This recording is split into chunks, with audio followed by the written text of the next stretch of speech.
ಕಾಠಕ ಎಲ್ಲಿ ಬಂದಿಟ್ಟೀಗ ನಮೋ ಭಗವತೆ ತಸ್ಮೈ ಸರ್ವತಃ ಪರಮಾಯತೆ ಸರ್ವಪ್ರಾಣಿ ಹೃದಯಸ್ಥಾಯ ವಾಮನಾಯ ನಮೋ ನಮಃ. ಕೊನೆಗೆ ಅರ್ಥಗಳೆಲ್ಲ ಮುಗಿತೀಗ.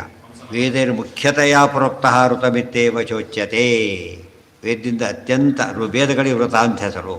ಋತಜ ಅಂತ ದೇವರಿಗೆ ಯಾತಕ್ಕೆ ಹೆಸರು ಅಂದರೆ ವೇದ ಪ್ರತಿಪಾದ್ಯನಾದ್ರಿಂದ ಹೆಸರು ಬರ್ತಾ ಇದೆ. ಆಮೇಲೆ ಬೃಹತ್ ಪೂರ್ಣ ಬೃಹತ್ ಅಂತ ದೇವರಿಗೆ ಹೆಸರು. ಬೃಹತ್ ಅಂದರೆ ಪೂರ್ಣ ಅಂತ ಅರ್ಥ. ಗುಣಪೂರ್ಣ ಏನು ಪೂರ್ಣ? ಗುಣಪೂರ್ಣತ್ವ, ಪೂರ್ಣ ಗುಣತ್ವ. ಸಯೇವ ಪುರುಷೋತ್ತಮ. ಈಗ 18 ಹೆಸರುಗಳು ಕೂಡ ವಿಷ್ಣುವಿನ ಹೆಸರೇ ಆಗಿವೆ ಅಂತ ಹೇಳಿಬಿಟ್ಟು ಅದರ ಮುಖ್ಯನ ಅರ್ಥವನ್ನು ಹೇಳಿದೆ.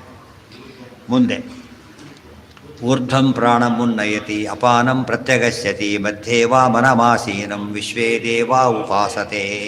ಈಗ ಪ್ರಾಣದೇವರೆಲ್ಲ ಮಾಡ್ತಾರೆ ಅಂತ ಹೇಳಿದರು. ಆದರೆ ಪ್ರಾಣದೇವರು ಪ್ರೇರೇಪಣೆ ಪರಮಾತ್ಮನೇ. ಪ್ರಾಣದೇವರಿಗೆ ಉಳಿದವರಿಗೆ ಪ್ರೇರಕರು ಪ್ರಾಣದೇವರಾದರೆ ಪ್ರಾಣದೇವರಿಗೂ ಪ್ರೇರಕ ಪರಮಾತ್ಮ, ಉಳಿದವರಿಗೂ ಪ್ರಾಣಸ್ಥನಾಗಿ ಆತ್ಮ ಪ್ರೇರಕ.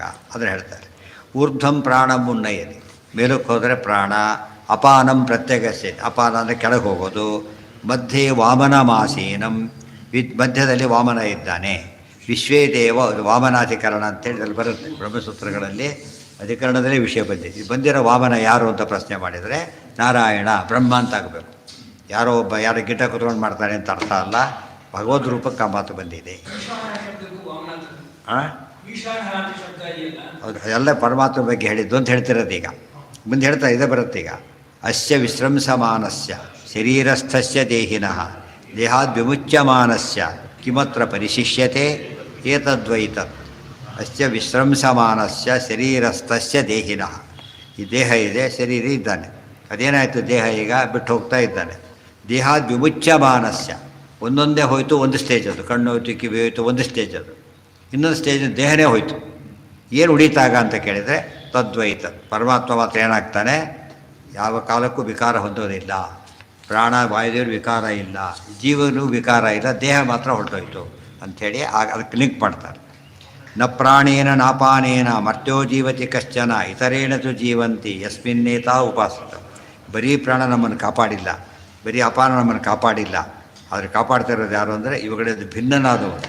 ಪ್ರಾಣದೇವರನ್ನು ಬದುಕಿದ್ದೇವೆ ಎಂಬ ಅನುಭವನೇ ಭಾಳ ಜನಕ್ಕೆ ಬಂದಿಲ್ಲ. ಫಸ್ಟ್ ಯಾವ ಸ್ಟೇಜ್ಗೆ ಹೋಗ್ಬೇಕು ನಾವೀಗ? ಪ್ರಾಣದೇವರಿಂದ ಬದುಕಿದ್ದೇವೆ ಅಂತಾಯಿತು.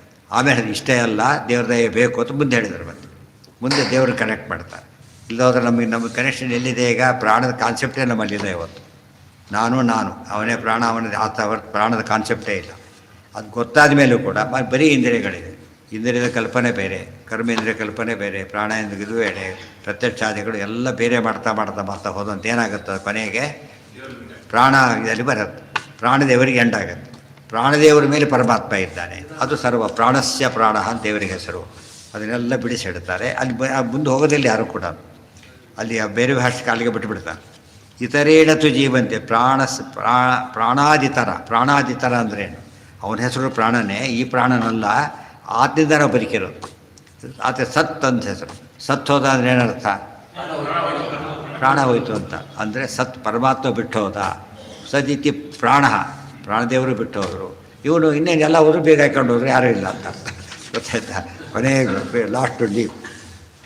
ಕೇವಲಂ ಪ್ರಾಣ ಏವ ಚೇತನಾನಾಂ ನ ಕೇವಲಂ ಪ್ರಾಣ ಏವ ಚೇತನಾನಾಂ ವಿಧಾರಕ.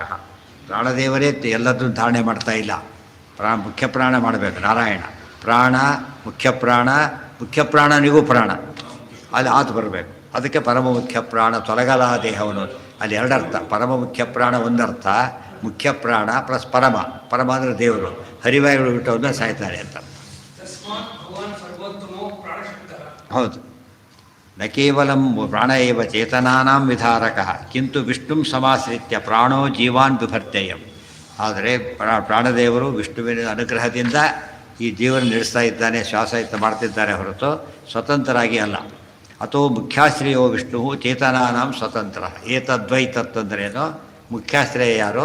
ಪರಮಾತ್ಮನವರು, ದೇವರಲ್ಲ. ಹಂತತ ಇದಂ ಪ್ರವೀಕ್ಷಾಮಿ ಗುಹ್ಯಂ ಬ್ರಹ್ಮ ಸನಾತನಂ ಯಥಾ ಮರಣಂ ಪ್ರಾಪ್ಯ ಆತ್ಮಾ ಭವತಿ ಗೌತಮ. ಯೋನಿ ಮಧ್ಯೆ ಪ್ರಪದ್ಯಂತೆ ಯೋನಿಮನ್ನೇ ಪ್ರಪದ್ಯಂತೆ ಶರೀರತ್ವಾಯ ದೇಹಿನಃ ಸಾಣುಮನ್ನೇ ಅನ್ನೇನು ನ ಸಂಯಂತಿ. ಅನ್ನೇತು ಇರಬೇಕು.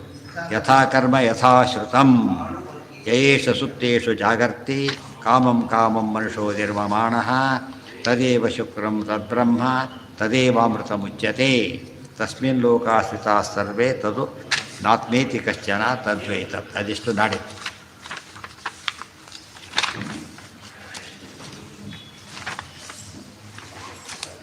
ಸರ್ವೇಂದ್ರಿಯ ಪ್ರೇರಕೇಣ ಶ್ರೀ ಪ್ರಾಣಪತಿ ನೇರಿತಃ ಯದವೋಚಮಹಂ ತೇನ ಪ್ರೀಯತಾಂ ಕಮಲಃ.